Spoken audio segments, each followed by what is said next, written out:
الرحمن الرحیم۔ آج ہم بات کریں گے عورت مارچ کے حوالے سے۔ یہ عورت مارچ کا پروپیگنڈا کہاں سے شروع ہوا، کس نے شروع کیا اور کیسے ہمارے ملک میں سرایت کرتا چلا گیا، اور کیسے یہ اسلام کے اگینسٹ آ رہا ہے، اور کیسے عورت کو ان کے حقوق کا پتہ نہیں ہے۔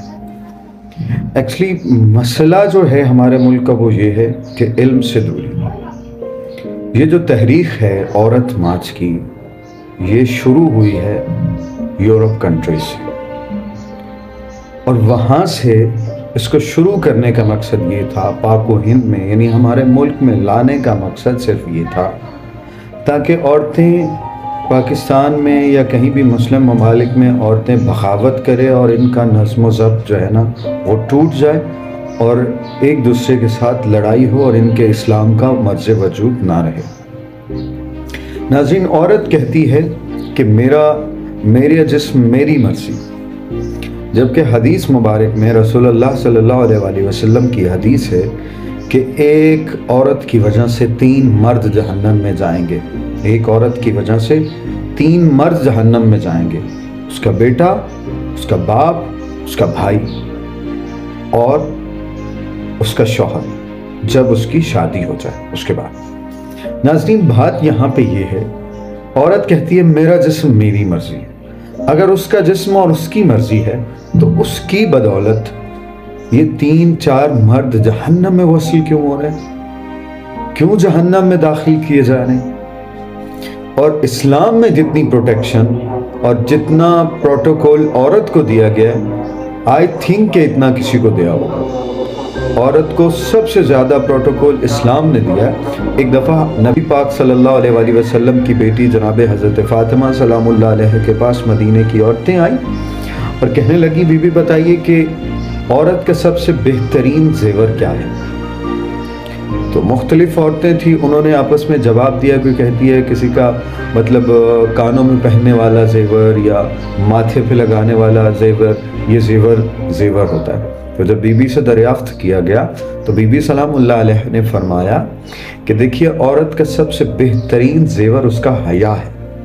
جس عورت میں حیا نہیں ہوتا وہ عورت ہی نہیں ہوتی۔ تو میری آپ تمام ماں بہنوں، بالخصوص جو لوگ اس عورت مارچ کو سپورٹ کرتے ہیں، میری ان سے ریکویسٹ ہے کہ آپ مجھے بتائیں کہ عورت کہتے کسے ہیں۔ محترم سامعین گرامی قدر، میں آپ تمام لوگوں کو یہ چھوٹا سا پیغام دینا چاہتا ہوں، خصوصاً ان عورتوں کو کہ جو کہتی ہیں ہم عورت مارچ میں جاتی ہیں۔ دیکھیں، عورت مارچ جو ہے یہ بالکل فضول ایکٹیویٹی ہے، جس میں آپ صرف اللہ کے نزدیک نہیں ہو رہی بلکہ اللہ کو اپنا دشمن بنا رہی اور اللہ سے دشمنی آپ کر رہی ہیں۔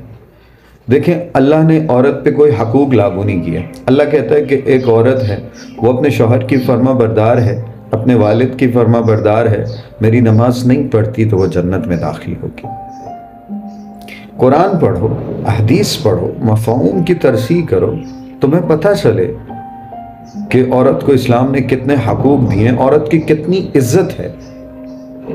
یہ جو تم عورت کے نام پہ دنگا فساد کر رہی ہو، یہ جو میرا جسم میری مرضی کا تم نے پروٹوکول ڈرامہ بنایا ہوا ہے، دیکھ لینا اس وجہ سے تم بربادی کی طرف جاؤ گے۔ اور عورت کو اسلام میں اتنے حقوق ہیں، آپ ہمارے معاشرے میں چلے جائیں، آج بھی ایک عورت ہے، وہ اپنے باپ کی عزت کو پھیلان کے جاتی ہے، اپنے بھائیوں کی عزت کو پھیلان کے جاتی ہے، پھر بھی عدالت اسے پروٹوکول دیتی ہے یا نہیں دیتی ہے؟ بازار میں کھڑا ہوا ایک 3rd کلاس آدمی جب کوئی عورت کو چھیڑتا ہے تو وہ بھی بولتا ہے، کہتا ہے یہ عورت ہے، تم اسے مت چھیڑو۔ پٹرول پمپ پہ جاؤ، آپ وہاں جا کے آپ فیول بھروانے کی کوشش کرو تو سب سے پہلے جس کے ساتھ عورت ہوتی ہے اس کو بھر کے دیا جاتا ہے۔ لیڈیز فرسٹ ہمارے ملک میں کس جگہ پہ تمہارے حقوق کی پامالی ہوتی ہے؟ بتاؤ مجھے۔ یہ جو تم برہنہ حالت میں بازاروں میں ننگے سر آئی ہوئی ہو، کیا تمہیں بنت زہرا اور جناب سیدہ کا اور رسول اللہ کی بیٹیوں کا، علی کی بیٹیوں کا، ان کی روایات کا کوئی خیال نہیں ہے؟ کیا تمہیں کہیں بھی کسی قسم کا کوئی حیا و شرم نہیں ہے؟ دیکھیں میری مائیں بہنیں، اللہ نے تم لوگوں کو بہت زیادہ عزت دی ہے۔ ایک مرد عورت کے بغیر مکمل نہیں ہوتا تو ایک عورت مرد کے بغیر مکمل کیسے ہو سکتی؟ تو یہ کس نے آپ سے کہہ دیا آپ کا جسم آپ کی مرضی؟ یہ بات نہیں ہے۔